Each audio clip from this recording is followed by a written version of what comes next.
ಜಗತ್ತಿನ ಯಾವ ಧರ್ಮದಲ್ಲೂ ಪ್ರಶ್ನೆ ಮಾಡೋದಕ್ಕೆ ಅವಕಾಶವಿಲ್ಲ. ಆದರೆ ನಮ್ಮ ಹಿಂದೂ ಧರ್ಮದಲ್ಲಿ ಪ್ರಶ್ನೆ ಮಾಡೋದಕ್ಕೆ ಅವಕಾಶವಿದೆ. ನಮ್ಮ ಧರ್ಮದ ಒಂದು ವಿಶಿಷ್ಟ ಶಕ್ತಿ ಎಂದರೆ ದೇವರನ್ನು ನಮಗೆ ಇಷ್ಟ ಬಂದ ರೂಪದಲ್ಲಿ ನಾವು ಆರಾಧಿಸಬಹುದು, ಪೂಜಿಸಬಹುದು. ನಿರಾಕಾರ ಪರಬ್ರಹ್ಮನಿಂದ ಹಿಡಿದು ಎಲ್ಲೋ ಬೀದಿಯಲ್ಲಿ ಬಿದ್ದಿರುವ ಕಲ್ಲನ್ನು ತಂದು ಅದನ್ನು ಮನೆಯಲ್ಲಿಟ್ಟು ಅದಕ್ಕೆ ದೈವತ್ವ ರೂಪವನ್ನು ಆರೋಪಿಸಿ ಪೂಜಿಸುವಂತ ಅವಕಾಶ ನಮ್ಮ ಧರ್ಮದಲ್ಲಿ ಮಾತ್ರ ಇದೆ.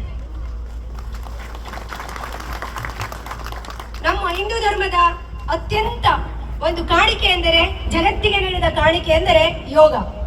ಹಿಂದೂ ಧರ್ಮವು ನಿಂತ ನೀರಲ್ಲ, ಅದು ಸದಾ ಹರಿಯುವಂತ ಮಹಾನ್ ನದಿ.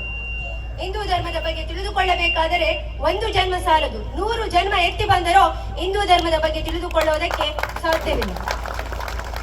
ಕುವೆಂಪು ಹೇಳಿರುವಂತೆ ಹಿಂದೂ ಎಂದರೆ ಬಂಧನವಲ್ಲ, ಅದು ಮುಕ್ತಿಯ ಪಥ, ಎಲ್ಲರೂ ಒಂದೇ ಎನ್ನುವಂತ ವಿಶ್ವ ಮಹಾ ಸತ್ಯ.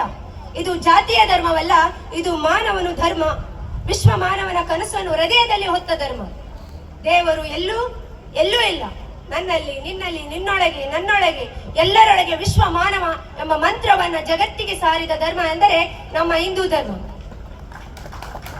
ಹಿಂದೂ ಧರ್ಮವು ಕೇವಲ ಒಂದು ಧರ್ಮವಲ್ಲ, ಅದು ಒಂದು ಜೀವನದ ದರ್ಶನ. ಕೃಷ್ಣ ಕೆಲವೊಂದು ಸಂದೇಶಗಳನ್ನ ಹೇಳ್ತಾನೆ.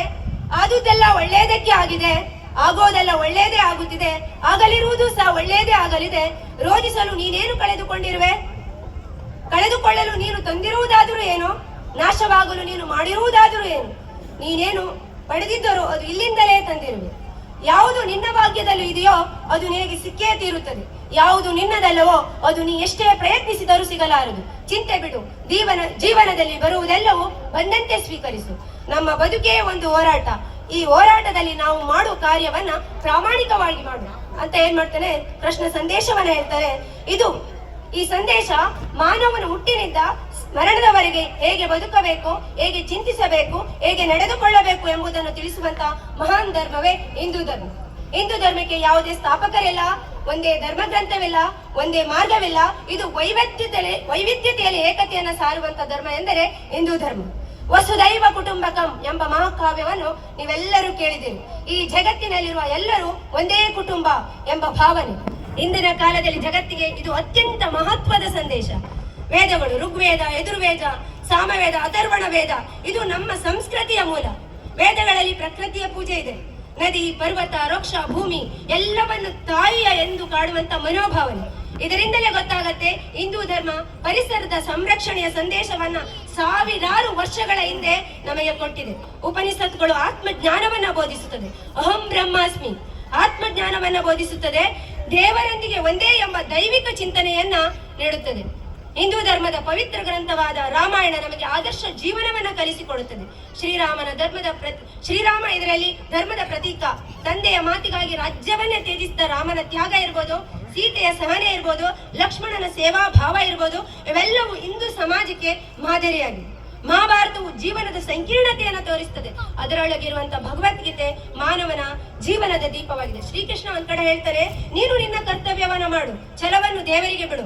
ಈ ತತ್ವವನ್ನ ಜೀವನದಲ್ಲಿ ಅಳವಡಿಸಿಕೊಂಡರೆ ಒತ್ತಡ ಮತ್ತು ನಿರಾಸೆಯಿಂದ ನಾವು ಯಾವಾಗ್ಲೂ ಏನಾಗ್ತೀವಿ, ಮುಕ್ತರಾಗ್ತೀವಿ. ಹಿಂದೂ ಧರ್ಮ ಭಕ್ತಿ, ಜ್ಞಾನ, ಧರ್ಮ ಎಂಬ 3 ಮಾರ್ಗಗಳನ್ನ ಒಪ್ಪುತ್ತದೆ. ಈ 3 ಮಾರ್ಗಗಳ ಮುಖಾಂತರವು ನಾವೇನ್ ಮಾಡಬಹುದು, ದೇವರನ್ನ ಕಾಣಬಹುದು. ಹಿಂದೂ ಧರ್ಮವೆಂದರೆ ಕೇವಲ ದೇವಾಲಯಕ್ಕೆ ಹೋಗೋದಲ್ಲ, ಮನೆ, ಸಮಾಜ, ರಾಷ್ಟ್ರದ ಪ್ರತಿ ಒಂದು ಕ್ಷೇತ್ರದಲ್ಲಿ ಧರ್ಮವನ್ನ ಪಾಲಿಸುವುದು. ಧರ್ಮರಾಯ ಒಂದ್ ಕಡೆ ಹೇಳ್ತಾರೆ, ಧರ್ಮರಾಯ ಹುಡ್ಕೊಂತ ಹೋದ್ರು ಅವನಿಗೆ ಏನಾಗುದಿಲ್ಲಂತೆ, ಕೆಟ್ಟವರೇ ಕಾಣಿಸೋದಿಲ್ಲಂತೆ. ಅದೇ ದುರ್ಯೋಧನ ಎಲ್ಲಾ ಕಡೆ ಹುಡುಕಿದ್ರು ಅವನಿಗೇನೋ ಒಳ್ಳೆಯವರೇ ಕಾಣಿಸೋದಿಲ್ಲ. ಅಂದ್ರೆ ನಾವು ನೋಡುವಂತ ದೃಷ್ಟಿಕೋನದಲ್ಲಿ ನಮ್ಮ ಎದುರುಗಡೆ ಇದ್ದವರು ಇರ್ತಾರೆ. ಅದಕ್ಕೋಸ್ಕರ ನಾವು ಎಲ್ಲದರಲ್ಲೂ ಏನ್ ಮಾಡ್ಬೇಕು, ಒಳ್ಳೆಯದನ್ನ ಕಾಣುವಂತ ದೃಷ್ಟಿಕೋನ ನಮ್ಮಲ್ಲಿ ಇರ್ಬೇಕು. ಅದೇ ರೀತಿ ನೋಡಿ, ಜಾತಿ, ವರ್ಗ, ಭಾಷೆ, ಪ್ರದೇಶ ಎಂಬ ಭೇದ ಭಾವಗಳನ್ನ ಮರೆತು ಮಾನವೀಯತೆಯನ್ನ ಮೊದಲಿಗೆ ಇಡೋದೇ ನಮ್ಮ ಹಿಂದೂ ಧರ್ಮ. ನಮ್ಮ ಪೂರ್ವಜರು ನಮಗೆ ಮಹಾನ್ ಸಂಸ್ಕೃತಿಯನ್ನ ಬಿಟ್ಟು ಹೋಗಿದ್ದಾರೆ. ಆದರೆ ಅದನ್ನ ಕೇವಲ ಹೆಮ್ಮೆ ಪಡೆಯೋದಕ್ಕಲ್ಲ, ಅದನ್ನ ಅನುಸರಿಸೋದು. ತಂದೆ ತಾಯಿಗಳಾದ ನಾವು ಮಕ್ಕಳಿಗೆ ಏನ್ ಮಾಡ್ಬೇಕು, ನಮ್ಮ ಸಂಸ್ಕೃತಿಯನ್ನ ತಿಳಿ ಹೇಳಬೇಕು, ಅದನ್ನ ಉಳಿಸಿ ಬೆಳೆಸುವಂತ ಕೆಲಸ ನಮ್ಮದು. ಇಂದಿನ ಯುವಜನತೆಗೆ ಈ ಧರ್ಮದ ತತ್ವವನ್ನ ಅರ್ಥ ಮಾಡಿಕೊಂಡರೆ ಭಾರತ ಮಾತ್ರವಲ್ಲ, ಇಡೀ ಜಗತ್ತೇ ಶಾಂತಿಯುತವಾಗಿರುವುದಕ್ಕೆ ಸಾಧ್ಯ. ನಮ್ಮ ಸಂಸ್ಕೃತಿಯನ್ನ, ಜಾಗೃತಿಯನ್ನ ನಾವು ಮಾತ್ರ ಬೆಳೆಸ್ಕೊಂಡು ಹೋದಾಗ ಮಾತ್ರ ಹಿಂದೂ ಧರ್ಮವನ್ನ ಉಳಿಸೋದಕ್ಕೆ ಸಾಧ್ಯ ಅಂತ ನಾನು ಹೇಳ್ತೀನಿ. ನಾವು ಹೆಮ್ಮೆಯಿಂದ ಹೇಳ್ಬೇಕು, ನಾವು ಹಿಂದೂಗಳು, ಸಹನೆಯೇ ನಮ್ಮ ಶಕ್ತಿ, ಸಹಿಷ್ಣುತೆಯೇ ನಮ್ಮ ಅಸ್ತ್ರ, ಮಾನವೀಯತೆಯೇ ಮಹಾಧರ್ಮ. ವೇದಗಳ ನಾದ ಇನ್ನೂ ಜೀವಂತವಾಗಿದೆ. ವೇದಗಳ ಜ್ಞಾನ ನಮ್ಮ ಮೆದುಳುಗಳಲ್ಲಿ ಇರಬೇಕು. ಗೀತೆಯ ಸಂದೇಶ ಇಂದು ದಾರಿದೀಪವಾಗಿದೆ. ರಾಮನ ಧರ್ಮ ನಮ್ಮ ನಡವಳಿಕೆ ಆಗಬೇಕು. ಕೃಷ್ಣನ ಕರ್ಮ ನಮ್ಮ ಜೀವನವಾಗಿರಬೇಕು. ಕೃಷ್ಣನ ಧೈರ್ಯ ನಮ್ಮ ಹೃದಯವಾಗಬೇಕು. ಧರ್ಮವನ್ನ ಕೇವಲ ಮಾತಿನಲ್ಲಿ ಅಲ್ಲ, ಬದುಕಿನಲ್ಲಿ ಪ್ರತಿಯೊಬ್ಬರು ಪಾಲಿಸೋಣ. ಭೇದವಲ್ಲ, ಭಾವೈಕ್ಯವನ್ನ ಬೆಳೆಸೋಣ. ದ್ವೇಷವಲ್ಲ, ದಯವನ್ನ ಹರಡೋಣ. ಈ ಪವಿತ್ರ ಭೂಮಿಯಲ್ಲಿ ಶಾಂತಿ, ಸೌಹಾರ್ದತೆ, ಸತ್ಯದ ಧ್ವಜವನ್ನ ಎಂದೆಂದಿಗೂ ಎತ್ತಿ ಹಿಡಿಯೋಣ. ವಸುದೈವ ಕುಟುಂಬಕಂ ಎಂಬ ಘೋಷಣೆ ನಮ್ಮ ಉಸಿರಾಗಲಿ. ಮಾನವೀಯತೆ ನಮ್ಮ ಗುರುವಾಗಲಿ. ಸೇವೆಯೇ ನಮ್ಮ ಪೂಜೆಯಾಗಲಿ. ನಿಮ್ಮೆಲ್ಲರ ಕಂಠದಲ್ಲಿ ಒಂದೇ ಧ್ವನಿ ಕೇಳಿ ಬರಲಿ. ಜೈ ಧರ್ಮ, ಜೈ ಸಂಸ್ಕೃತಿ, ಜೈ ಭಾರತ, ಜೈ ಹಿಂದೂ ಧರ್ಮ. ಎಲ್ಲರೂ ಹಿಂದೂ ಧರ್ಮವನ್ನು ಉಳಿಸಿ ಬೆಳೆಸಿ ಎಂದು ಹೇಳುತ್ತಾ ನನ್ನ ಮಾತನ್ನ ಮುಗಿಸುತ್ತೇನೆ. ಜೈ ಕರ್ನಾಟಕ.